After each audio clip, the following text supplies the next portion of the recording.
Hello everyone, मैं हेमंत पुरोहित, chemistry educator APS classes के digital platform पर आपका स्वागत करता हूं। हम पढ़ रहे थे चैप्टर 5। तो चैप्टर 5 में आज हम पढ़ेंगे एंजाइम उत्प्रेरण, यानी एंजाइम में कैसी कैसी अभिक्रियाएं होती है और एंजाइम द्वारा उत्प्रेरित होने वाली अभिक्रियाएं कैसी कैसी होती है। तो एंजाइम उत्प्रेरण को पढ़ने से पहले हमको क्या देखना पड़ेगा? एंजाइम को। किसको देखना पड़ेगा? एंजाइम को। तो एंजाइम किसे कहते हैं? देखो क्या है एंजाइम। यह उच्च अणु भार वाले नाइट्रोजन युक्त जटिल कार्बनिक यौगिक होते हैं। यानी जो एंजाइम होते हैं किससे बने होते हैं? नाइट्रोजन और कार्बनिक यौगिक होते हैं। और इन्हें हम क्या कहते हैं? जैव उत्प्रेरक के रूप में भी इनको माना जाता है। और इनका निर्माण सजीव कोशिकाओं में होता है। क्या होता है? सजीव कोशिकाओं में, लाइव कोशिकाओं में। अब देखो, इनका निर्माण जब सजीवों की कोशिकाओं में होता है और वहां पर यह एंजाइम उत्प्रेरक की तरह कार्य करता है, अतः इन्हें हम क्या कहेंगे? जैव उत्प्रेरक। क्या कहेंगे? जैव उत्प्रेरक। सजीव कोशिकाओं में बन रहा है और क्या हो रहा है? सजीव कोशिकाओं में बनने के साथ साथ उनकी अभिक्रियाओं को, यानी जो आपके जैविक अभिक्रियाएं हैं उनको उत्प्रेरित करता है। इसलिए हम इसे क्या कहते हैं? जैव उत्प्रेरक कहते हैं। उत्प्रेरक की तरह कार्य करने के कारण जैव उत्प्रेरक कहा है इसको। अब इस एंजाइम की क्रियाविधि को हम क्या कहते हैं? एंजाइम उत्प्रेरण। क्या कहते हैं इसे? एंजाइम उत्प्रेरण। तो अपना जो आज का टॉपिक है एंजाइम उत्प्रेरण। इस एंजाइम उत्प्रेरण को समझने के लिए हम क्या देखेंगे? अलग अलग जैविक क्रियाओं में जो एंजाइम की क्रियाएं होती हैं उनको देखेंगे। अब देखो, ये आपके नाइट्रोजन और कार्बन से मिलकर बना है। तो नाइट्रोजन, कार्बन, इनसे हम आपके क्या बनता है? प्रोटीन। यानी प्रोटीन में मुख्य घटक क्या होता है? नाइट्रोजन। तो ये कह सकते हैं हम कि सभी एंजाइम जो है प्रोटीन होते हैं। सभी एंजाइम क्या होते हैं? प्रोटीन होते हैं। परंतु सभी प्रोटीन एंजाइम नहीं होंगे। तो एक तथ्य क्या आ सकता है आपके सामने? एक आपके तथ्य आपके सामने आ सकता है। क्या होगा तथ्य? सभी एंजाइम प्रोटीन होते हैं। क्या होते हैं? प्रोटीन होते हैं।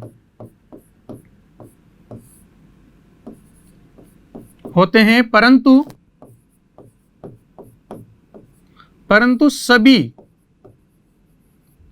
क्या? प्रोटीन। परंतु सभी प्रोटीन एंजाइम नहीं होती। सभी प्रोटीन एंजाइम नहीं होती।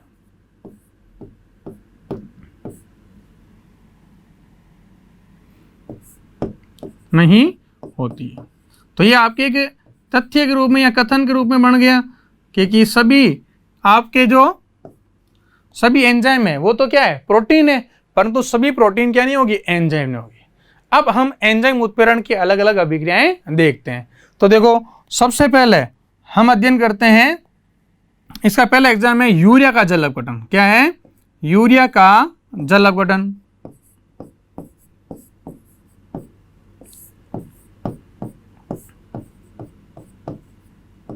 का जल अपघटन।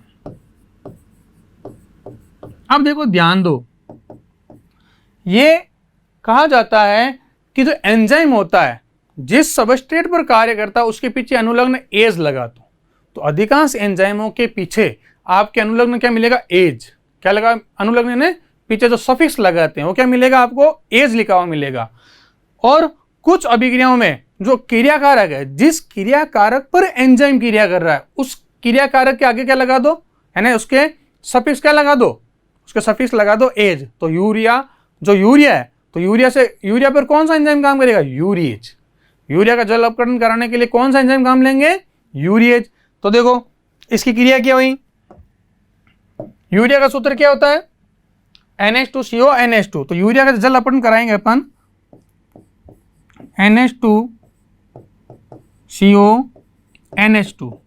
यूरिया है, जल अपघटन यानी जल के साथ क्रिया। अब कौन से एंजाइम की उपस्थिति में होगी? अभी क्या बताया मैंने? यूरिया पर क्रिया करा तो क्या नाम हो गया? यूरिएज। तो क्या हो जाएगा? जल अपघटन कराया तो 2 हाइड्रोजन इसको दे दो और 1 ऑक्सीजन इसको दे दो। तो 2 हाइड्रोजन को देंगे तो क्या बन जाएंगे? 2 अमोनिया के अणु। इसके 2 अमोनिया के अणु प्लस क्या बाहर निकल जाएगा साथ में? CO2, carbon dioxide. हो गया बैलेंस? हाइड्रोजन कितनी है, नंबर ऑफ हाइड्रोजन कितने, देखो 4 2 6 हाइड्रोजन होगी। नंबर ऑफ ऑक्सीजन 2, ये 1 और ये 2, तो इधर भी कितनी होगी, 2 होगी। तो इस क्रिया में कौन सा एंजाइम काम लेंगे, तो इस क्रिया में काम आने वाले एंजाइम का नाम होगा आपके यूरिएज। क्या नाम होगा इसका, यूरिएज। तो अनुलग्न आपको क्या मिलेगा, अधिकांश एज अनुलग्न मिलेगा, यानी सफिक्स आपको मिलेगा एज लगा हुआ। ये हुआ आपके यूरिया का जल अपघटन। अगर मान लो अपन माल्टोज का जल अपघटन कराए, किसे कराएं, माल्टोज का, तो सेकंड क्या है,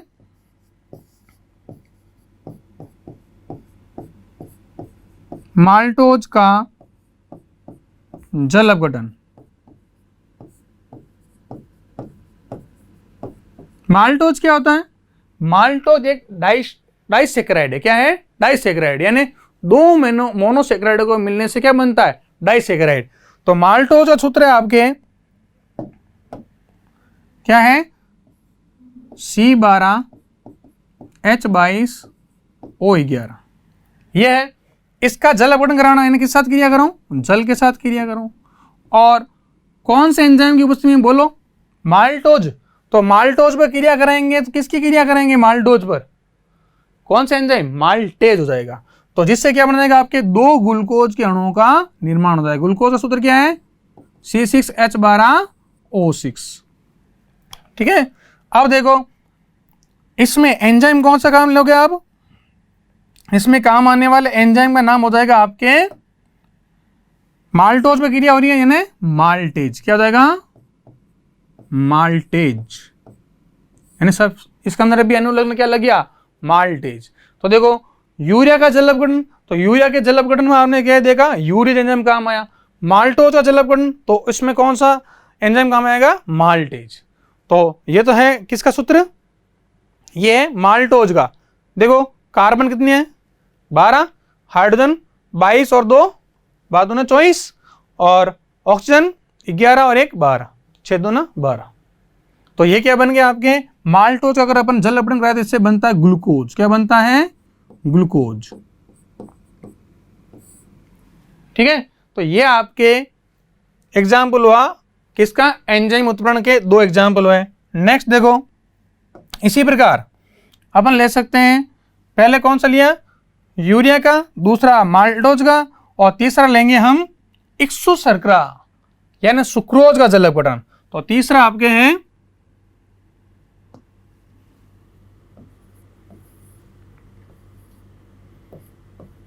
इक्सु शर्करा का प्रतिपन। अब देखो ये परीक्षा में क्या करते हैं, कंफ्यूजन करने के लिए अलग अलग शब्द देते हैं कि इक्सु शर्करा का प्रतिपन, चाहे इक्सु शर्करा का प्रतिपन बोले या इसे कहते हैं सुक्रोज का जल अपघटन। क्या कहते हैं, सुक्रोज,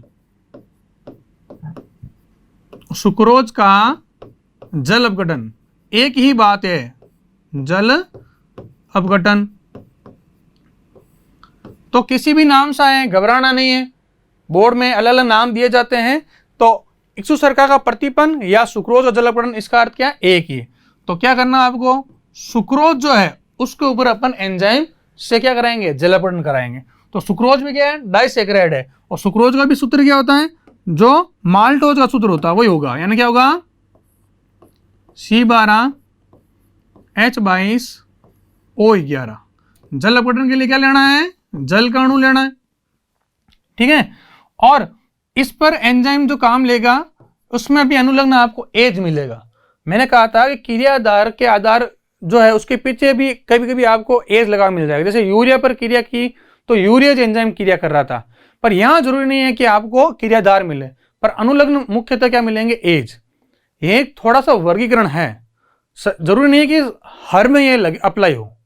तो क्या हुआ, तो यहां ये जो आपके सुक्रोज जो है इसका जल अपघटन कराएंगे तो क्या बनेगा, एक तो बनेगा ग्लूकोज का अणु। ग्लूकोज का सूत्र क्या है, C6H12O6 प्लस एक बनेगा फ्रेक्टोज, ये भी C6H12O6। ठीक है, अब इस पर कौन सा एंजाइम काम कर रहा है, तो इस पर काम करने वाले एंजाइम का नाम होता है आपके इन्वर्टेज एंजाइम। क्या नाम होता है इसके अंदर, इन्वर्टेज एंजाइम, इन्वर्टेज। तो इन्वर्टेज एंजाइम की उपस्थिति में ये क्रिया होती है। और इसका नाम क्या है? इसका नाम क्या है? सुक्रोज। क्या है? सुक्रोज। और ये क्या बना आपका? ग्लूकोज। और ये क्या बना? फ्रैक्टोज। अब देखो, ग्लूकोज और फ्रैक्टोज का अणुसूत्र एक जैसा है। क्या लिखा हुआ है? C6H12O6। तो है क्या? ये आपस में समावयवी है। क्या बेटा? समावयवी। तो समावयवी में क्या होता है? अणुसूत्र समान परंतु संरचना सूत्र अलग अलग। और ये कौन समावयवी है? ये आपस में क्रियात्मक समावयवी है। अभी मैं बताऊंगा आपको। तो ग्लूकोज है, इसमें भी 6 कार्बन है और फ्रैक्टोज में भी कितने कार्बन है? 6। परंतु इसके अंदर क्रियात्मक समूह एल्डिहाइड होता है, जबकि इसके अंदर क्रियात्मक समूह क्या होता है? कीटोन होता है। तो देखो इसको, अगर अपन इसको देखें, इनकी संरचनाओं को देखें, तो देखो ये आपके ग्लूकोज की संरचना बनाते हैं। तो ग्लूकोज में कितने कार्बन है? 6 कार्बन। यानी जैसे C1,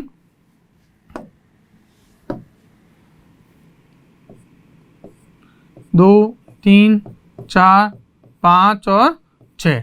ये C1, ये C2, ये C3, C4, C5 और ये छठा कार्बन, इसको अपन डायरेक्ट कर लेते थे CH2OH। ठीक है। और इसमें क्या होता है कि जो तीसरा नंबर कार्बन है, इसमें एक OH इधर होता है, बाकी सभी का समूह एक जैसे होगा। सब में इधर क्या जाएगा? OH इधर आ जाएंगे। इसमें भी OH इधर है, इसमें भी OH इधर है, इसमें भी OH इधर है। ये नंबर लगाए मैंने C2, C3, C4, C5 और ये C6। वो अपन ऐसा तो नहीं समझा C6। तो ये आपके कार्बन की संख्या को दर्शा रहा है, 1, 2, 3, 4, 5, 6। अब इसमें जो 1 नंबर कार्बन है उसके ऊपर एल्डिहाइड समूह होता है। कौन समूह होता है? एल्डिहाइड। अब इस कार्बन की वैलेंसी पूरी किससे करेंगे? हाइड्रोजन से करेंगे। तो कितने? 1, 2, 3 और यहाँ क्या जाएगा? आपके H। इस बार इसमें 1, 2, 3, यहाँ क्या आ गया? आपके H। और यहाँ पर भी तीसरा और ये चौथा। तो ये किसकी संरचना है? देखो, ग्लूकोज की। तो ग्लूकोज जो है कैसी शर्करा है? एल्डोज शर्करा। किस शर्करा है? एल्डोज।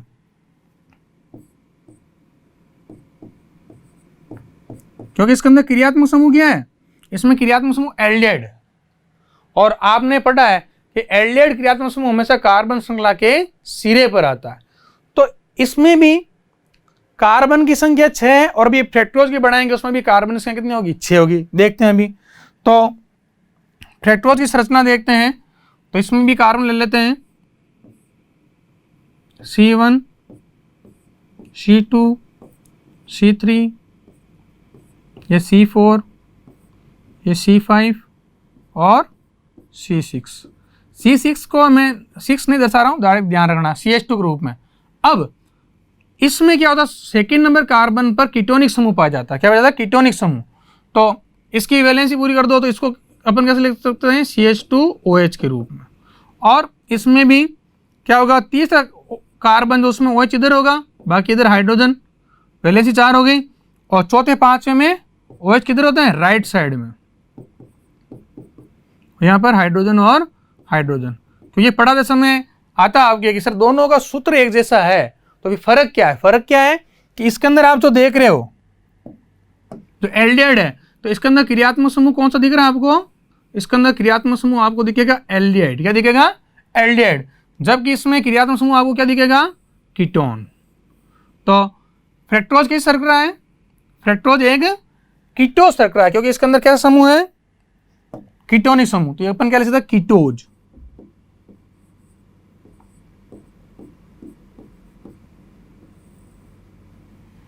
ठीक है। तो ये क्लियर हुआ आपके कि भाई सुक्रोज का जल अपघटन अपन किया इन्वर्टेज एंजाइम की उपस्थिति में, तो क्या बना? ग्लूकोज और फ्रैक्टोज।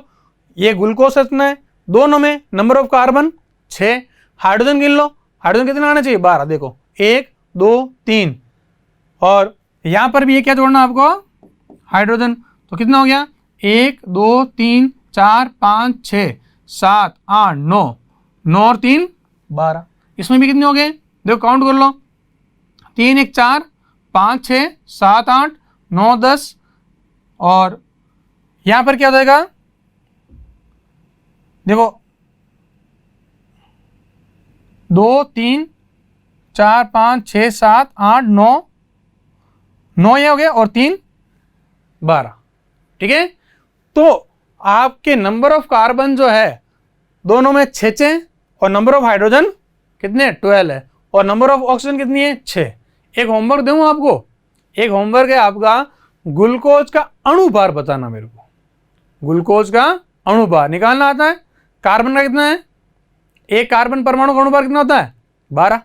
ऑक्सीजन का कितना रखोगे 16 और हाइड्रोजन का 1। ये आपका कार्य है कि ग्लूकोज का अणु भार बताना मेरे को, क्योंकि आगे कभी भी आप न्यूमेरिकल करोगे उसमें काम आएगा। तो तीसरा प्रकार का अपन ने एंजाइम उत्प्रेरण देखा, इक्सु शर्करा का प्रतिपन या सुक्रोज का जल अपघटन। ये कंफ्यूजन क्लियर हो गया। ये ग्लूकोज और फ्रक्टोज क्या है, तो क्या कहेंगे अणु सूत्र समान हो तो क्रियात्मक समूह अलग अलग हो तो वो क्या कहलाते हैं क्रियात्मक समावयवी कहलाते हैं। क्या कहलाते हैं क्रियात्मक समावयवी। अब देखो तो ये हुआ आपके तीसरा प्रकार। नेक्स्ट लेते हैं अपन चौथा उदाहरण लेते हैं इसका, ग्लूकोज का जल अपघटन या ग्लूकोज का अपघटन। ग्लूकोज का अपघटन।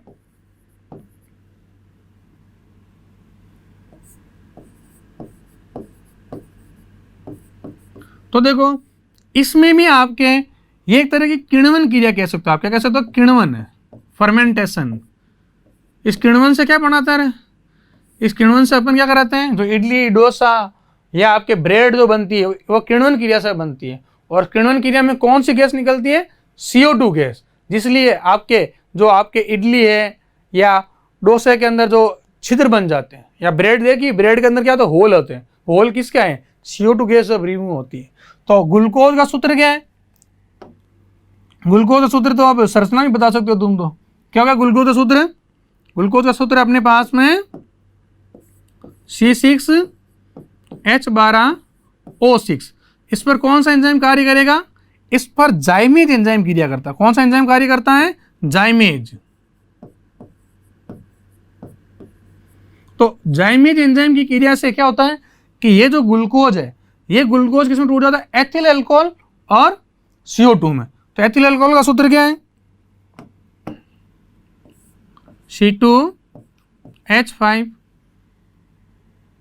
C2H5OH plus CO2। तो इधर कार्बन की संख्या 6 है तो इन दोनों के दो दो अणु बनते हैं। कितने अणु बनते हैं, दो दो।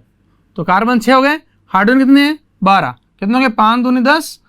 ठीक है, और ये एक इसका 2 से गुणा कर दो, कितने हो गए 12। ऑक्सीजन कितनी है 6, देखो 2 ये होगी और ये 2 दूनी 4, 4 और 2 कितनी होगी 6 होगी। तो ये ग्लूकोज का अपघटन है जिससे आपके क्या बन जाए, एथिल अल्कोहल और CO2। ये क्या है, एथिल अल्कोहल। और इसका मैंने पिछली क्लास में नाम पूछा था, IUPAC नाम। तो IUPAC नाम क्या है एथिल अल्कोहल का, ओल लग रहा है तो अनुलग्न लगेगा ओल, एथेनॉल। क्या नाम है इसका IUPAC नाम, एथेनॉल। तो इसका नाम क्या है, एथेनॉल। सफिक्स लगता है इसके अंदर ओल।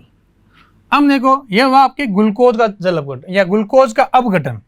इसमें जल नहीं लेना, ग्लूकोज का अपघटन बोलेंगे इसे। नेक्स्ट है आपके,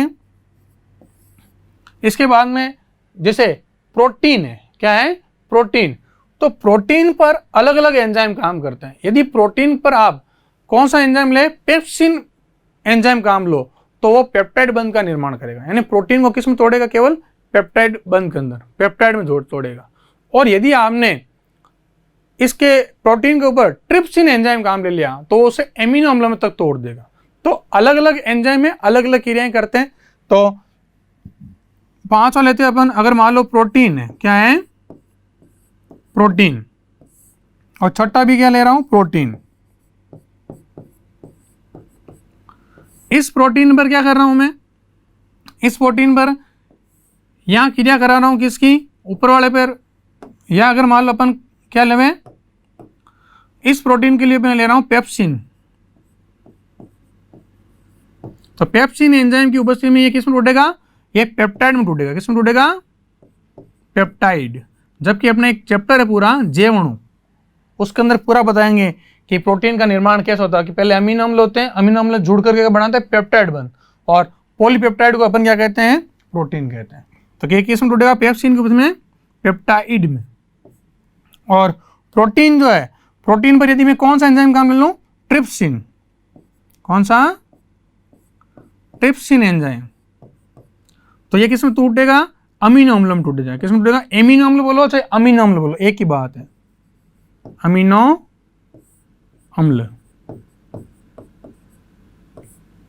ठीक है। और नेक्स्ट लेते हैं, जैसे आपके दूध है, दूध को दही में बदलना है, किसमें बदलना है मेरे को, दूध को किसमें बदलना है, दूध से बनाना अपन को दही, तो कौन सा एंजाइम काम लेंगे, दूध को दही में बदलने के लिए अपन एंजाइम काम लेंगे लैक्टोबैसिलस,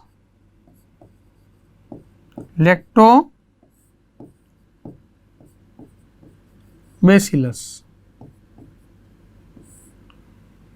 तो देखो ये हुआ आपके एंजाइम उत्प्रेरण के कुछ उदाहरण। क्या क्या देखा हमने, सबसे पहले हमने क्या देखा कि यूरिया है, उसका जल अपघटन किसकी उपस्थिति में होता है, यूरेज एंजाइम की उपस्थिति में। नेक्स्ट कौन सा है, माल्टोज, तो माल्टोज का जल अपघटन किसकी उपस्थिति में था, माल्टेज की उपस्थिति में। नेक्स्ट क्या था, इसु शर्करा, सुक्रोज का जल अपघटन इन्वर्टेज की उपस्थिति में। ग्लूकोज का अपघटन जाइमेज एंजाइम की उपस्थिति में। पेप्सिन अगर लिया तो आपके प्रोटीन किसमें टूटेगा, पेप्टाइड में। और अगर आपने ट्रिप्सिन लिया तो प्रोटीन किसमें टूटेगा, अमीनो अम्ल में। और अगर मान लो दूध है, दूध को दही में बदलना है, तो ये क्या, कौन सा एंजाइम काम करेगा, जो लैक्टोबैसिलस जीवाणु है वो एंजाइम की तरह कार्य करेगा, कोई जैव उत्प्रेरक है। तो अपन एक मजाक में कहते हैं कि हम सब शाकाहारी है, मांसाहारी है, जीवाणु खा रहे हैं अपन, ठीक है। तो लैक्टोबैसिलस जो है क्या है, लैक्टोबैसिलस दूध को दही में कन्वर्ट कर देता है। अब दूध के अंदर कौन सी प्रोटीन होती है, दूध में कैसीन प्रोटीन होती है। कौन सी प्रोटीन होती है, कैसीन। तो ये हुए आपके एंजाइम उत्प्रेरण के कुछ उदाहरण, ठीक है। अब हम एंजाइम उत्प्रेरण की क्रियाविधि को देखते हैं। क्या देखते हैं, एंजाइम उत्प्रेरण की क्रियाविधि। ये क्रियाविधि होती कैसे, फिर कैसे ये एंजाइम उत्पाद के अंदर बदलता है। तो क्या करते हैं, इसे समझने के लिए हम क्या करेंगे, एक डायग्राम बनाएंगे और उससे क्रियाविधि को बताएंगे एंजाइम कैसे कार्य करता है, जो जिससे क्रियाकारक कैसे बदल जाए, उत्पाद में बदल जाए। तो नेक्स्ट है आपके, नेक्स्ट हेडिंग है आपका एंजाइम की क्रियाविधि। क्या नाम हेडिंग हो जाएगा आपका,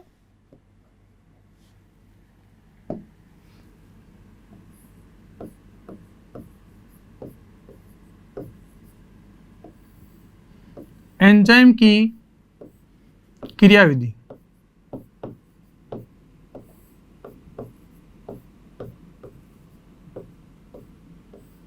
अब देखो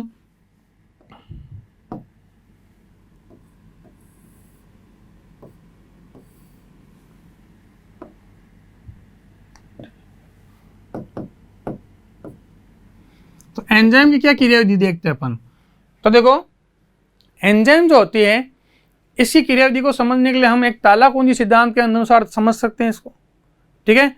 या हम इसके अंदर बताते हैं कि जो एंजाइम होते हैं, उन एंजाइम के अंदर क्या पाए जाते हैं, छिद्र पाए जाते हैं, कोटर पाए जाते हैं। क्या पाए जाते हैं, कोटर, जिनके अंदर क्या होता है, उन कोटरों के अंदर क्रियाशील समूह पाए जाते हैं, यानी क्रियात्मक समूह भी कह सकते हैं अपन। कौन कौन से, जैसे NH2 है, OH है, एमिनो समूह है, हाइड्रोक्सिल समूह है, वो किसमें पाए जाएंगे, एंजाइम की खांचों के अंदर, ठीक है। तो ये जो खांच है, इसके अनुरूप ही अभिकारक पर क्या पाए जाते हैं, उबार पाए जाते हैं। अभिकारक पर क्या पाए जाते हैं, उबार, जिससे क्या होता है, इस एंजाइम से ये क्रियाकारक जो है आपस में जुड़ जाते हैं, और ये आपस में जुड़कर क्या बनाते हैं, ये आपस में जुड़कर बनाते हैं एंजाइम सबस्ट्रेट संकुल। एंजाइम सबस्ट्रेट संकुल, एंजाइम और क्रियाधार को हम कहते हैं सबस्ट्रेट। क्या कहते हैं, सबस्ट्रेट। तो एंजाइम को E से दर्शाएंगे और सबस्ट्रेट को S से दर्शाएंगे। और ये जो एंजाइम सबस्ट्रेट संकुल होता है, उसकी ऊर्जा अधिक होती है, क्योंकि दोनों में देखो टक्कर हुई है, और दोनों के बीच जब टक्कर होगी तो ऊर्जा उत्पन्न होगी। यह एक अस्थायी स्पीशीज बनती है, जिससे क्या होता है कि ये जल्दी वापस में टूट जाता है। तो एंजाइम में कोई परिवर्तन नहीं होता है, जबकि जो क्रियाधार है वो किसमें बदल जाता है, उत्पाद। तो हमने क्या देखा, सबसे पहले क्या करता है, क्रियाकारक, यानी अपन इसको कैसे ले सकते हैं, क्रियाधार या सबस्ट्रेट, उसकी क्रिया किससे होती है, एंजाइम से। तो अपन इसको ऐसे ले सकते हैं कि जो आपका एंजाइम है, एंजाइम प्लस क्रियाधार, ये दोनों क्रिया करेंगे तो क्या बनाएंगे, दोनों क्रिया करके आपके क्या बना देंगे, इसे अपन एंजाइम को किसे दर्शा रहे हैं, एंजाइम को अपन ई से दर्शा रहे हैं, किसे दर्शा रहे हैं, ई से, ई से, और क्रियाधार को किसे दर्शाएंगे, एस से। तो ये दोनों आपस में क्रिया करके क्या बना देंगे, एक संकुल बना देंगे, इसे अपन कहते हैं ई एस। क्या नाम है इसका, एंजाइम, एंजाइम क्रियाधार संकुल। और लास्ट में क्या हो जाएगा, ये जो संकुल बन गया, कॉम्प्लेक्स होगी, जो आप पढ़ा हमने, संकुल को अपन कोष्ठक के रूप में दर्शा सकते हैं, ठीक है।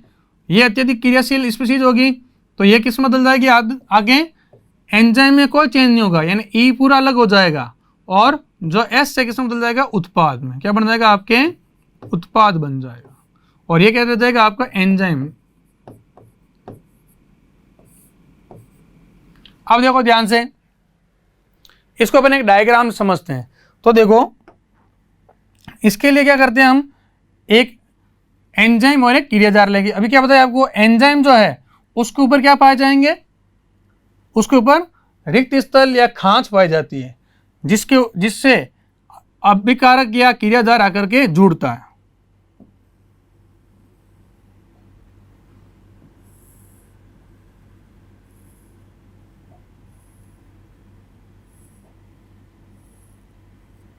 तो ये आपका क्या है, मान लो ये आपका एंजाइम है, क्या है, एंजाइम ई है,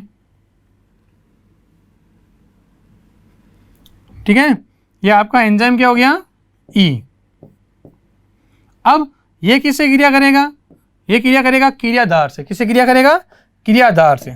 तो क्या हो गया, देखो अब क्रियाधार क्या होगा, क्रियाधार इसका विपरीत होगा, यानी इस क्रियाधार में क्या संरचना पाई जाएगी, इसके विपरीत, कि ये जो खांच है इसके अनुरूप ही इसके अंदर उभार पाए जाएंगे। क्या पाए जाएंगे, उभार।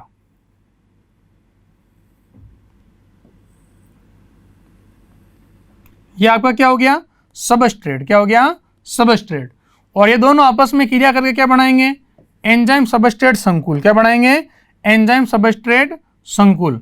यानी पहले अपन बना दिए इधर एंजाइम,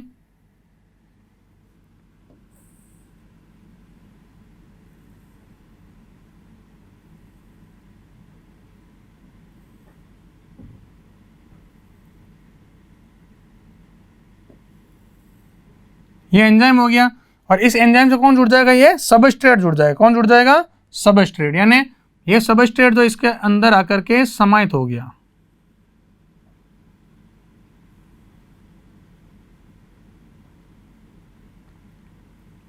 ये इसके अंदर क्या हो गया, समाहित हो गया।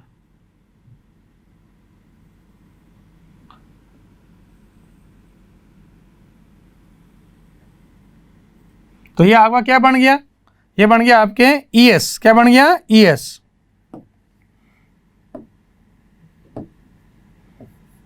एंजाइम सबस्ट्रेट संकुल बन गया। अब ये अत्यधिक स्थायी है, यानी अस्थायी होगी। कैसा होता है, अस्थायी,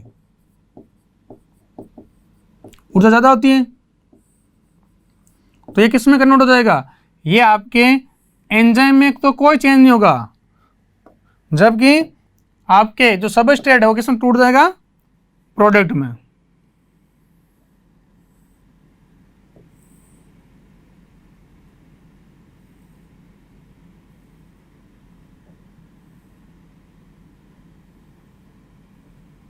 इस एंजाइम में कोई चेंजेस नहीं होगा।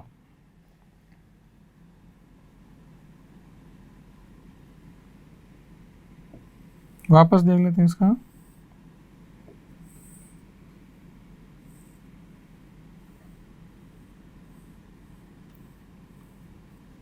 ठीक है, एंजाइम में कोई चेंज नहीं है, जबकि जो सबस्ट्रेट है वो किस में टूट जाएगा, आपके प्रोडक्ट में। तो अब ये जो प्रोडक्ट के अंदर टूटता है तो उसको अपन कैसे दर्शा सकते हैं, देखो यानी ये क्या होगा, मान लो मैं इसका जो वियोजन है यहां से कर दूं, यहां से वियोजित हो गया तो क्या हो गया, देखो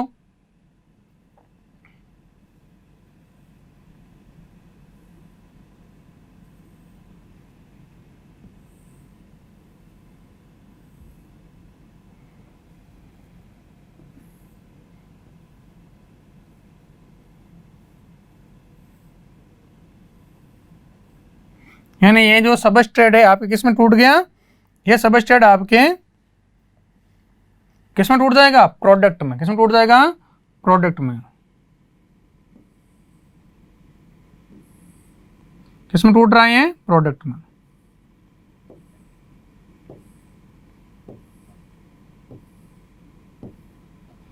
तो ये सब आपके क्या बन गए हैं, यहाँ उत्पाद। क्या बन गया यहाँ पर आपका उत्पाद,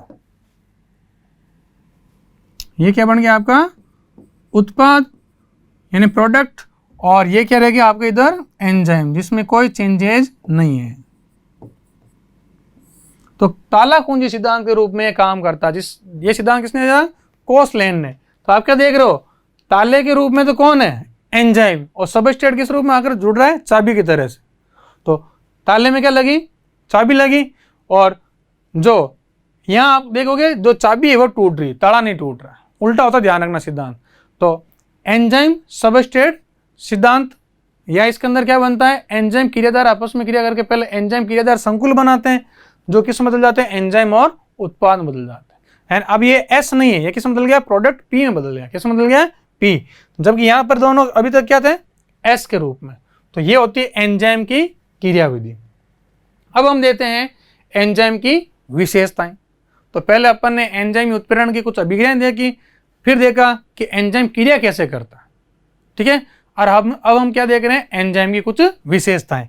तो नेक्स्ट टॉपिक क्या हो जाएगा आपके, एंजाइम की विशेषताएं।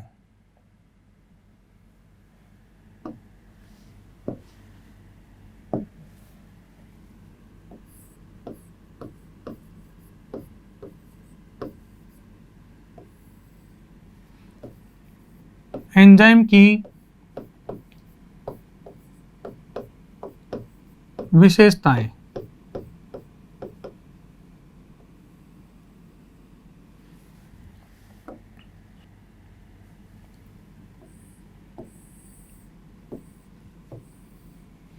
तो सबसे पहले विशेषता है कि एंजाइम में विशिष्ट प्रकृति पाई जाती है। क्या पाई जाती है, विशिष्ट प्रकृति। तो पहली विशेषता क्या है, विशिष्ट प्रकृति।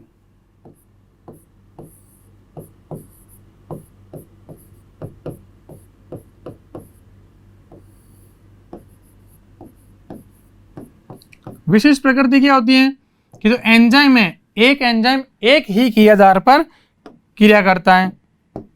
तो क्या कहेंगे, एक एंजाइम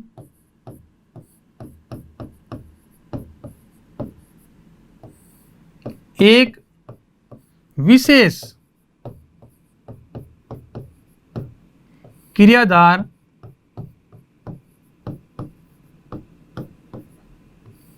पर क्रिया करता है, क्रिया करता है। जैसे देखो, जैसे यूरिएज जो है, यूरिएज एंजाइम किस पर क्रिया करेगा, केवल यूरिया पर काम करेगा, किसी दूसरे प्रोटीन पर या नहीं करेगा।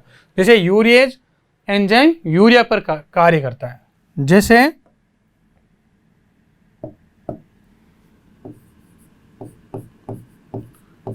क्या देगा, यूरिएज एंजाइम केवल यूरिया पर क्रिया करता है।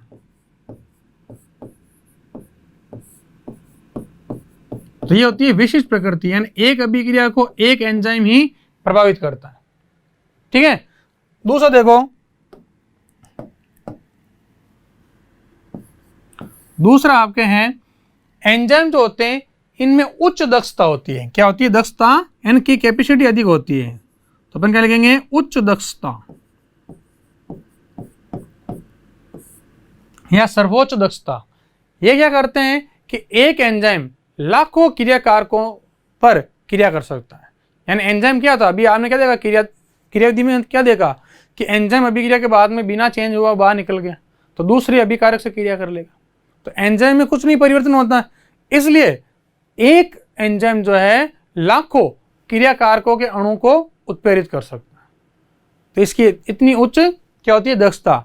और ये जो अभिक्रिया के वेग को 10⁻³ से लेकर 10⁻6 तक बढ़ा सकता है। ये क्या कर सकता है,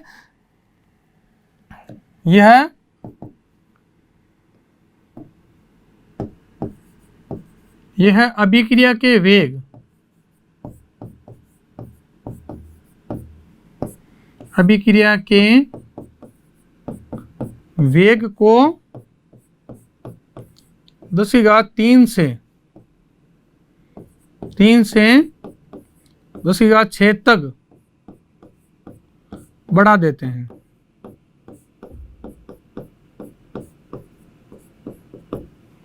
अब देखो ये हुई इसकी उच्च दक्षता।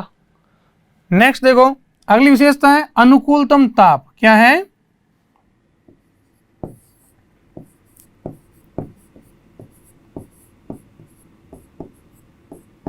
अनुकूलतम ताप। तो अनुकूलतम ताप क्या होता है कि एंजाइम जो है उसके लिए अनुकूलतम ताप होता है 25 डिग्री से लेकर के 37 डिग्री तक। 25 डिग्री सेल्सियस से लेकर के 37 डिग्री सेल्सियस तक पाया जाता है। हमारे शरीर का टेम्परेचर कितना होता है, हमारा टेम्परेचर मानव शरीर जो है उसका साधारण टेम्परेचर कितना है, 37 डिग्री सेल्सियस। अभी कोरोना के अंदर आप देखते हो कि तापमापी लगा कर ऐसे चेक करते हैं। वो कोरोना का जांच नहीं, केवल टेम्परेचर बताता है वो कि आपका टेम्परेचर कितना, आपको कोई बुखार तो नहीं है। तो वो जो लगा कर देखते हैं बंदूक की तरह, तो जो आपके लगा कर देखते हैं उसमें टेम्परेचर आता है। तो मानव शरीर का टेम्परेचर कितना होता है, 37 डिग्री। इसलिए एंजाइम का जो अनुकूलतम ताप होता है वो कितना होता है, एंजाइम का अनुकूलतम ताप 25 डिग्री सेल्सियस से लेकर के 37 डिग्री सेल्सियस तक। अब पूछ ले कि सर अनुकूलतम ताप क्या है। तो अनुकूलतम ताप क्या है कि वह ताप जिस पर एंजाइम सर्वाधिक क्रियाशील हो, वह ताप जिस पर एंजाइम सर्वाधिक क्रियाशील हो क्या कहलाता है, अनुकूलतम ताप कहलाता है। अब अगला आप लेते हैं अपन अनुकूलतम पीएच। अगली विशेषता क्या है,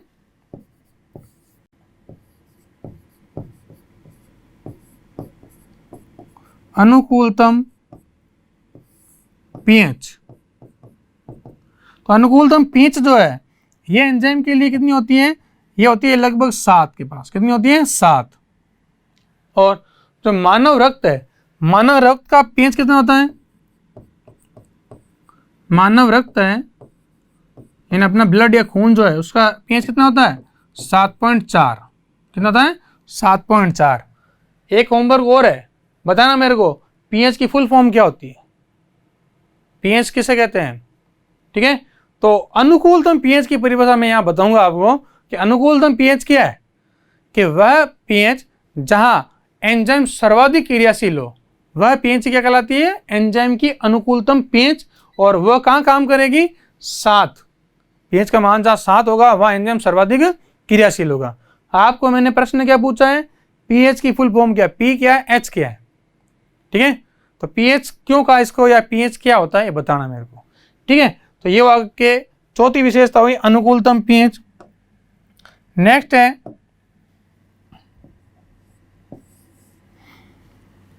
सहकारक या सक्रिय कारक।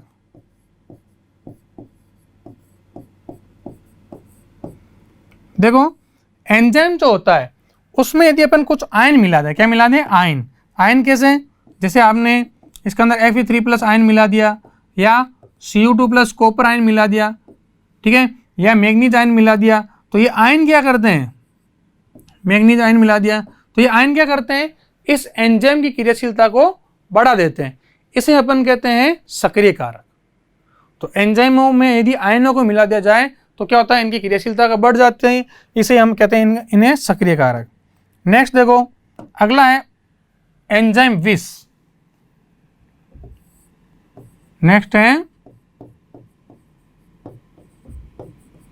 एंजाइम विष। एंजाइम विष क्या है कि वह पदार्थ जो एंजाइम की क्रियाशीलता को क्या कर दे, कम कर दे। वह पदार्थ जो एंजाइम की क्रियाशीलता को क्या कर दे, कम कर दे। कम कैसे करते हैं कि जो अभी आपने पढ़ा कि एंजाइम जो होते हैं उसके ऊपर क्या पाया जाता है, सक्रिय स्थल पाए जाते हैं या खांच पाई जाती है, उनमें क्रियात्मक समूह पाए जाते हैं। तो एंजाइम विष के रूप में हम देखते हैं HCN, क्या देखते हैं, साइनाइड है, कार्बन डाइसल्फाइड है। ये क्या करती है, ये जो सक्रिय स्थल है इनको नष्ट कर देती है, इनकी क्रियाशीलता कम कर देती है, जिसलिए एंजाइम की क्रियाशीलता क्या जाती है, घट जाती है। तो ये एंजाइम विष कहलाता है। तो ये अपन ने एंजाइम की कुछ विशेषता या कुछ गुण देखे। सबसे पहले विशिष्ट प्रकृति, दूसरा क्या देखा हमने, उच्च दक्षता, और फिर अनुकूलतम ताप, अनुकूलतम pH, सक्रिय कारक, और लास्ट में क्या देखा हमने, एंजाइम विष। तो ये कुछ एंजाइमों की विशेषताएं हुई। अब हम पढ़ते हैं नेक्स्ट, आपके टॉपिक है समांगी और विषमांगी उत्प्रेरण की क्रियाविधियां। तो समांगी उत्प्रेरण और विषमांगी उत्प्रेरण जो है आपने पिछली क्लास में पढ़ा था, आज हम उनकी क्या पढ़ रहे हैं, क्रियाविधियां। तो इससे पहले आपके एंजाइम कंप्लीट हुआ, इसमें एंजाइम की कुछ अभिक्रियाएं, उसकी विशेषताएं और उसकी क्रियाविधि कंप्लीट कर दी गई है। अब अपन नेक्स्ट टॉपिक कौन सा लेते हैं, नेक्स्ट टॉपिक है आपके समांगी उत्प्रेरण की क्रियाविधि। तो क्या हेडिंग हो जाएगा आपका,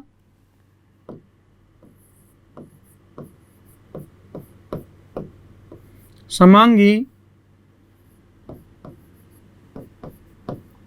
उत्प्रेरण की क्रियाविधि।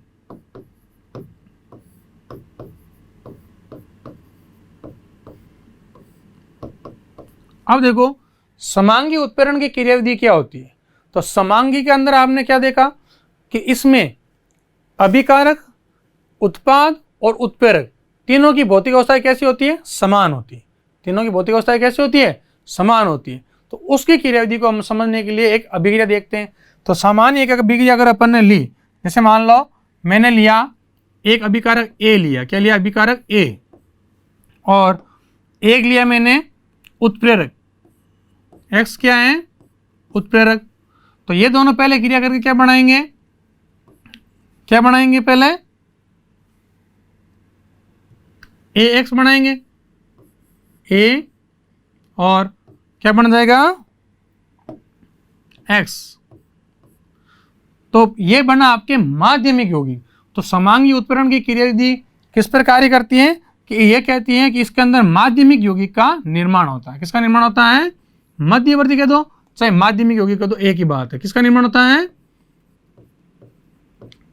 माध्यमिक यौगिक।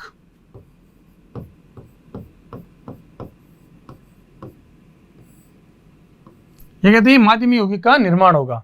तो देखो ए क्या है आपका, ए तो है आपका अभिकारक, क्या है ये, ए अभिकारक। एक्स क्या है, उत्प्रेरक। दोनों ने क्रिया करके बना दिया माध्यमिक यौगिक। माध्यमिक यौगिक अब क्या करता है, ये जो माध्यमिक यौगिक बना है, इस माध्यमिक यौगिक से क्या करता है, अगला अभिकारक क्रिया करता है, यानी दूसरा अभिकारक। यानी ये आपका ए है और आगे क्या था, एक्स है। और मैं अगर मान लो तीसरा अभिकर्मक ले लूं, यानी तीसरा स्पीसीज कह सकते हैं इसे, तो ये आपके दूसरा अभिकर्मक है, यानी आपके पास क्या है, बी। तो अगले पद में क्या होगा, अगले पद में आपके ए और बी बन जाएगा, एक्स बाहर निकल जाएगा, यानी क्या बन जाएगा आपके उत्पाद, उत्पाद बन जाएगा आपके ए और बी, ये जुड़ जाएंगे। जबकि बाहर कौन निकल जाएगा, बाहर निकल जाएगा आपके उत्प्रेरक। तो अपन ने पढ़ा था कि उत्प्रेरक अभिक्रिया के अंत में बिना परिवर्तित हुए बाहर निकल जाता, और ये क्या बन गया अब आपके उत्पाद। और ये बी क्या है, ये भी एक अभिकारक है, क्या है, रिएक्टेंट। देखो जैसे इसको हम एक क्रियाविधि से बताते हैं, कैसे, जैसे अभिक्रिया आपके क्या अभिक्रिया है?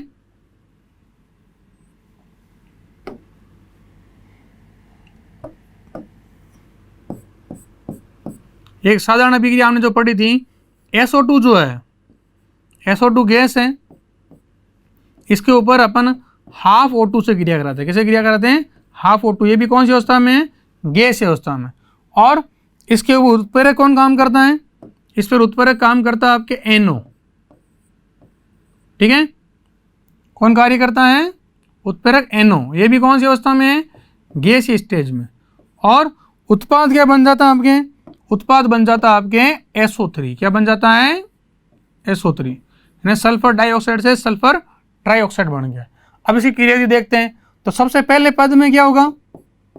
जैसे आपने देखा A, यानी आपने क्या लिया, मान लो इसमें पहले ऑक्सीजन लेते हैं, ऑक्सीजन और नाइट्रिक ऑक्साइड लेते हैं, तो क्या बनेगा कि जो आपके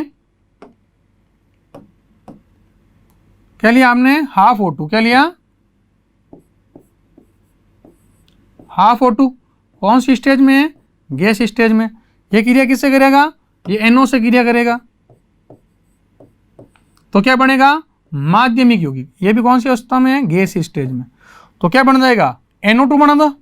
तो क्या बन गया आपके बीच में मध्यवर्ती के रूप में? NO2। क्या बन गया? NO2 gas. ये क्या है? माध्यमिक यौगिक। माध्यमिक। ठीक है, अब ये सेकंड स्टेप में क्या होगा? सेकंड स्टेप में अपन जो माध्यमिक यौगिक बनना है, क्या बनना है? माध्यमिक यौगिक क्या बना आपका? माध्यमिक यौगिक आपके बना है NO2। क्या बना है? NO2। ये किससे क्रिया करेगा? ये जो आपके अभिकारक पड़ा आपके पास में, क्या अभिकारक है आपके पास में? SO2। क्या है? SO2। ये भी गैस स्टेज में। और ये माध्यमिक यौगिक भी कौन सी स्टेज में था? गैस स्टेज में। तो बोलो क्या उत्पाद बनेगा? उत्पाद क्या बन जाएगा आपके? उत्पाद आपके बन जाएगा SO3, सल्फर ट्राइऑक्साइड। है कि नहीं? तो वापस देखो, जैसे A जो है उत्प्रेरक X से क्रिया करता है, तो क्या बन जाता है? AX, माध्यमिक यौगिक। अब ये AX जो है दूसरे अभिकर्मक से क्रिया करता है B से, तो उत्पाद बन जाता है AB, A और B। और जबकि उत्प्रेरक जो है अभिक्रिया में बिना परिवर्तित हुए बाहर निकल जाता है। इसका उदाहरण देखो, ये कौन सी विधि है? सीसा कक्ष विधि। इसमें क्या देखा हमने? SO2 जो गैस है, ये हाफ O2 से नाइट्रिक ऑक्साइड, ये कौन सी क्रिया है? गैस है नाइट्रिक ऑक्साइड, जिससे क्या बनता है उत्पाद? SO3, sulphur trioxide. अब इसका अलग अलग पद देखे, पहले ये अभिकर्मक लिया और ये उत्प्रेरक लिया, ये अभिकर्मक और ये उत्प्रेरक लिया, तो क्या बन गया? पहले माध्यमिक यौगिक। माध्यमिक यौगिक। ये माध्यमिक यौगिक किससे क्रिया करता है? दूसरे अभिकर्मक से क्रिया करें, तो क्या बन गया उत्पाद आपका? SO3। तो ये होती है समांगी उत्प्रेरण की क्रियाविधि। और जबकि इस अभिक्रिया में बाहर क्या निकल जाएगा? आपने SO3 तो बना दिया, और बाहर क्या निकल जाएगा अंत में? बिना परिवर्तित हुए क्या निकल जाएगा? NO। उत्प्रेरक बिना परिवर्तित हुए बाहर निकल जाएगा। और ये आपका क्या बना दिया? इसने उत्पाद बना दिया। क्या बना दिया? उत्पाद, प्रोडक्ट बना दिया। ये हुई समांगी उत्प्रेरण की क्रियाविधि। अब एक बात बताओ, NO का नाम क्या है? NO को अपन कहते हैं नाइट्रिक ऑक्साइड। क्या कहते हैं? Nitric oxide. और एक होती है नाइट्रस ऑक्साइड, जिसे अपन क्या कहते हैं? Laughing gas. क्या कहते हैं? Laughing gas. देखिए कभी लाफिंग गैस, तो यहाँ थोड़ा ध्यान रखना कि जो NO2 वो होती है, कौन सी? N2O। ये N2O जो है ये क्या कहलाती है? आपके लाफिंग गैस कहलाती। क्या कहलाती है? Laughing gas. तो ये N2O क्या है? Nitrous oxide. इसे अपन कहते हैं लाफिंग गैस या हास्य गैस। तो ये कौन सी गैस है? इसका नाम होता है नाइट्रस, नाइट्रस ऑक्साइड।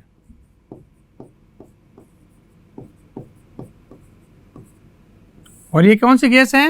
ये आपके हास्य गैस या लाफिंग गैस।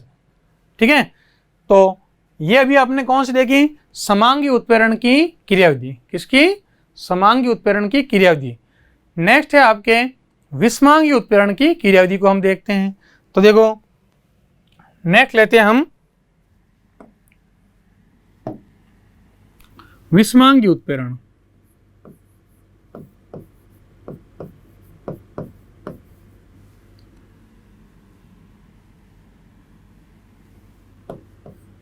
विषमांगी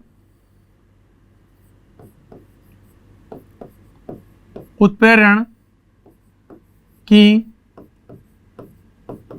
क्रियाविधि।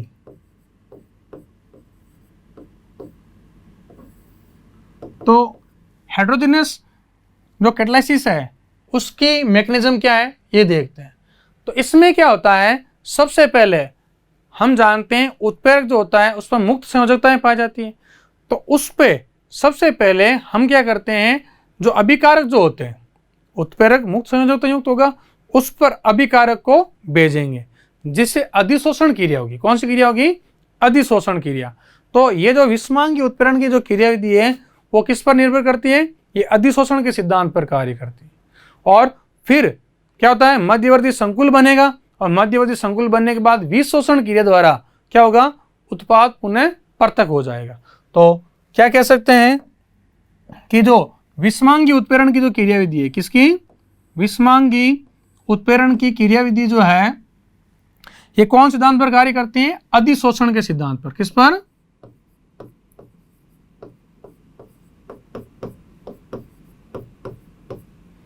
अधिशोषण के सिद्धांत।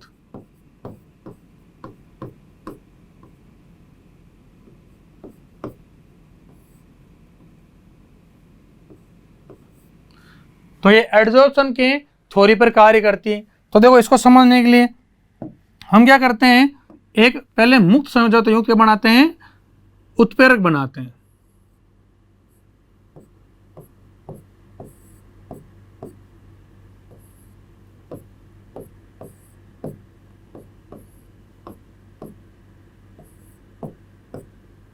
तो ये क्या है, ये आपका मुक्त संयोजकता युक्त क्या है, आपके उत्प्रेरक। तो क्या लिखेंगे इसे?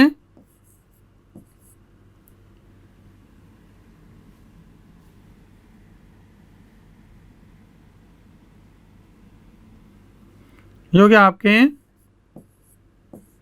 मुक्त संयोजकता युक्त उत्प्रेरक। आपको दिख रहा है अलग अलग वैकेंसियां फ्री है इसके अंदर। तो इन मुक्त संयोजकताओं युक्त जो उत्प्रेरक है इस पर पहले क्या करते हैं, अभिकारक क्या होते हैं? अधिशोषित होते हैं। क्या होते हैं? अधिशोषित। तो अगर मान लो अपन अभिकारक लें यहाँ पर, जैसे मैंने यहाँ अभिकारक लिया A और एक अभिकारक क्या लिया मैंने? प्लस B, अलग अलग अभिकारक। तो पहले क्या होगा, इसके अंदर अधिशोषण होगा। क्या होगा यहाँ पर? अधिशोषण होगा। क्या होगा? अधिशोषण।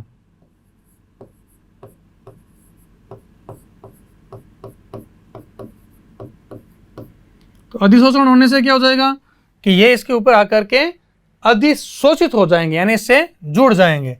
तो वापस यही संरचना बनाते हैं अपन। तो क्या हो जाएगा, देखो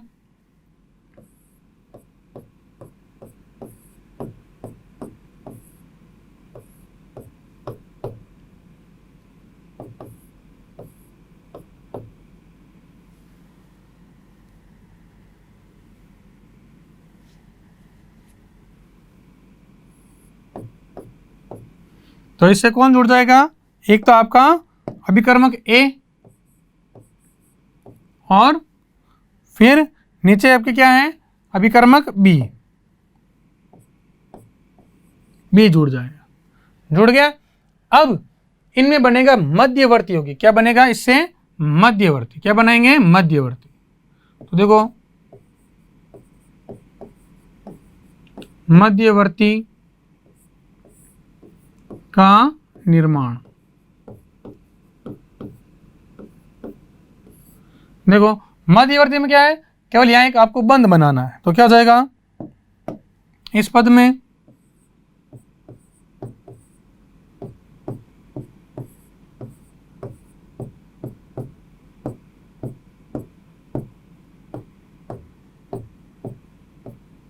यानी आपके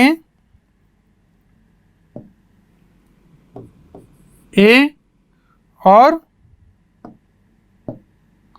ये क्या है बी, इसके मध्य क्या बन जाएगा, बंद बन जाएगा। क्या बन जाएगा, बंद बन जाएगा, मध्यवर्ती बन गया। और लास्ट में विशोषण द्वारा, कौन सी क्रिया, विशोषण।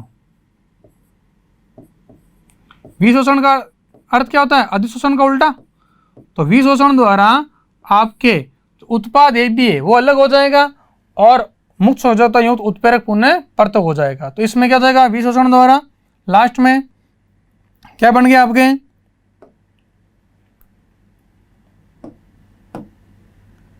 ये जो आपका मुक्त समझौता युक्त उत्प्रेरक है वो तो अलग रह जाएगा।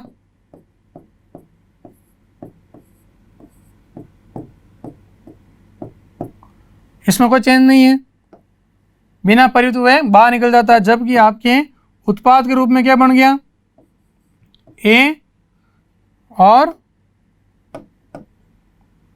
कौन जुड़ गया आपस में, बी।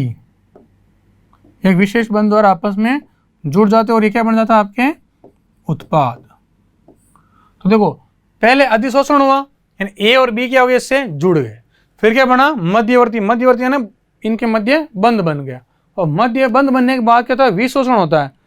विशोषण क्या होता है, अधिशोषण का उल्टा। यानी अधिशोषण में तो इससे जुड़े और विशोषण में क्या हो, इससे हट गए। तो ये उत्पाद के रूप में हट जाएगा और ये मुक्त समझौता युक्त उत्प्रेरक वापस परतक हो जाएगा। तो ये अपन ने देखा विषमांगी उत्प्रेरण की क्रियाविधि को। अब देखो इसमें दो टर्म चलती है, एक चलता है उत्प्रेरक वर्धक और एक होता है उत्प्रेरक विष। ये क्या है हम देखते हैं। तो आपके दो टॉपिक है, पहला टॉपिक है आपके उत्प्रेरक वर्धक। क्या है,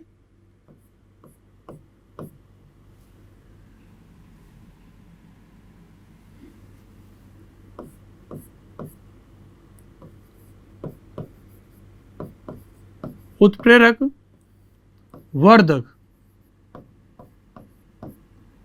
अब देखो उत्प्रेरक वर्धक किसे कहते हैं, कि वह पदार्थ जो उत्प्रेरक की क्रियाशीलता को बढ़ा देते हैं। किसको बढ़ाते हैं, उत्प्रेरक की क्रियाशीलता को बढ़ा देते हैं। क्या कहलाते हैं, उत्प्रेरक वर्धक कहलाते हैं। तो क्या लिखेंगे इसके अंदर, क्या लिखेंगे, डायरेक्ट लिख दें, यह पदार्थ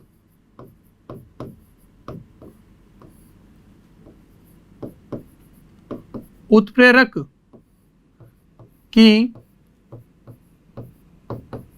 क्रियाशीलता को बढ़ा देते हैं, को बढ़ा देते हैं। जैसे देखो अमोनिया का निर्माण करना है, किसका निर्माण करना है, अमोनिया का। तो अमोनिया के निर्माण के अंदर क्या होता है आपके, रिएक्शन लिखते हैं अपन, जैसे अमोनिया का निर्माण, अमोनिया का निर्माण। अब देखो इसके अंदर अमोनिया का अभिक्रिया क्या है आपके पास, N2 + 3H2, ये क्रिया है। और इसमें अपन उत्प्रेरक के रूप में क्या काम लेते हैं, वो बनेगा क्या उत्पाद आपके, अमोनिया बनेगी। क्या बनेगी, अमोनिया NH3। अब देखो ध्यान से, तो इस अभिक्रिया में हम उत्प्रेरक के रूप में काम लेते हैं Fe। क्या लेते हैं, Fe, आयरन। जबकि यदि इसके अंदर अपन मोलिब्डेनम मिला दे, क्या मिला दें, MO, तो वो क्या होगा, उत्प्रेरक वर्धक। तो क्या लिखेंगे, यहां Fe क्या है, Fe तो है आपका उत्प्रेरक। क्या है, उत्प्रेरक। और MO क्या है, उत्प्रेरक वर्धक, उत्प्रेरक वर्धक। ठीक है। इसी प्रकार एक होता है उत्प्रेरक विष। ये क्या होता है, दो टर्म्स होती है, ध्यान रखना इसको। ये क्या आपका उत्प्रेरक विष। तो उत्प्रेरक विष क्या करता है, तो क्या इसका उल्टा करेगा उत्प्रेरक वर्धक का, तो क्या लिखेंगे, यह पदार्थ उत्प्रेरक की क्रियाशीलता को क्या कर देते हैं, कम कर देते हैं। तो क्या लिखेंगे, यह पदार्थ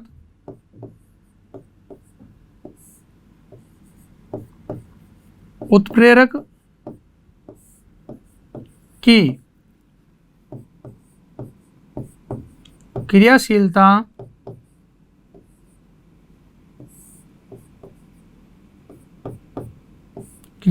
को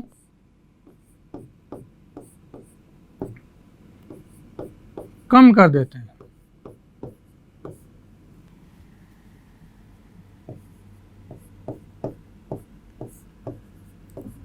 जैसे देखो यही एग्जांपल ले लेते हैं अपन, तो उसमें क्या जाएगा, जैसे आपके क्या अभिक्रिया है, N2 + 3H2 gives to 2NH3 gives to 2NH3। अब देखो इसमें क्या करेंगे, इसमें आपके उत्प्रेरक क्या है, इसमें उत्प्रेरक आपके पास में क्या है, Fe, जबकि इसके अंदर कार्बन मोनोऑक्साइड मिला था, क्या मिलाते हैं, कार्बन मोनोऑक्साइड, तो उत्प्रेरक विष का कार्य करेगी। तो क्या लिखेंगे, यहां Fe तो क्या है, उत्प्रेरक, और CO क्या है, उत्प्रेरक विष। अब देखो ध्यान दो, तो उत्प्रेरक वर्धक उत्प्रेरक की क्रियाशीलता को बढ़ाता है, ठीक है। और हमने एक पढ़ा धनात्मक उत्प्रेरक, धनात्मक उत्प्रेरक क्या करता है, धनात्मक उत्प्रेरक अभिक्रिया के वेग को बढ़ाता है। जैसे स्कूल में आपके एक टीचर है और एक हेडमास्टर है, यानी प्रिंसिपल सर है, तो प्रिंसिपल सर किसको मोटिव करेंगे, टीचर को करेंगे, और टीचर किसको मोटिव करेंगे, स्टूडेंट को। तो वही बात है कि धनात्मक उत्प्रेरक तो अभिक्रिया के वेग को बढ़ाता है, धनात्मक उत्प्रेरक अभिक्रिया के वेग को बढ़ाता है, जबकि उत्प्रेरक वर्धक उत्प्रेरक की क्रियाशीलता को बढ़ाता है। इसी प्रकार ऋणात्मक उत्प्रेरक अभिक्रिया के वेग को कम करता है, ऋणात्मक उत्प्रेरक अभिक्रिया के वेग को कम करता है, जबकि उत्प्रेरक विष क्या करता है, उत्प्रेरक की क्रियाशीलता को कम करता है। तो ये टर्म्स हैं, आप ध्यान दोगे, उत्प्रेरक वर्धक और उत्प्रेरक विष ये अलग अलग नोट्स के रूप में पूछे जाते हैं। तो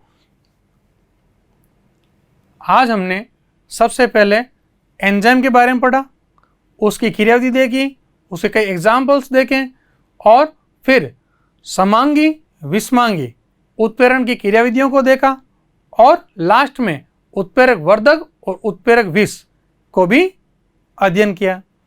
तो ये जो टर्म्स है परीक्षा में कई बार पूछ लिए जाते हैं, इनको ध्यान से पढ़ो, ध्यान से देखो, समझ नहीं आए तो कमेंट करके पूछो। Thank you. सब्सक्राइब करें हमारा apex classes edutech YouTube channel, साथ ही बेल आइकन को क्लिक करना बिल्कुल ना भूलें, ताकि आगे आने वाले सभी यूट्यूब वीडियोस की अपडेटेड नोटिफिकेशंस सबसे पहले आपको मिले। Apex classes edutech, subscribe now.